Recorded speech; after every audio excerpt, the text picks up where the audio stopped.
থেকে ভারী আমল, সব থেকে ভারী আমল সেটা হচ্ছে কি হুসনে খুলক, হুসনে খুলক, হুসনে খুলক।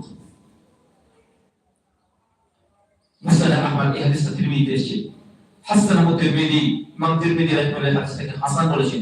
মুসনাদ আহমদ একটা হাদিস এসেছে, আল্লাহ রাসূল সাল্লাল্লাহু আলাইহি সাল্লাম এটা একজন সাহাবী এসে, ইয়া রাসূলুল্লাহ, আমাদের প্রতিবেশী একজন আছেন, প্রতিবেশী মহিলা, সে অনেক সিয়াম পালন করেন, নফল সিয়াম আদায় করেন, নফল সালাত আদায় করেন, কিন্তু তার মুখের ভাষা খুব কর্কশ।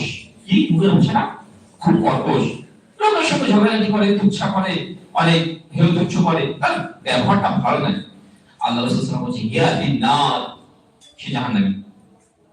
এখানে জাহান্নামী বলছে চিরস্থায়ী জাহান্নামী নয়, একটা নির্দিষ্ট পরিমাণ থাকে। আর যে ব্যক্তি মহিলা সবাই জিজ্ঞাসা করে, ইয়া রাসূলুল্লাহ, একজন মহিলা আছে, তিনি অত ইবাদত করেন না, ফরজ ইবাদত তিনি পালন করেন, কিন্তু তার চরিত্র খুব ভালো, খুব চরিত্র ভালো, তার কথা, আচার, ব্যবহার প্রত্যেকটা মানুষ পছন্দ করে। আল্লাহ রাসূল সাল্লাল্লাহু আলাইহি ওয়াসাল্লাম বলেছেন হিয়া বিল জান্নাহ, ওই মহিলাটা কোথায় যাবে? জান্নাতেও। চিন্তা করে দেখুন, একজন ব্যয়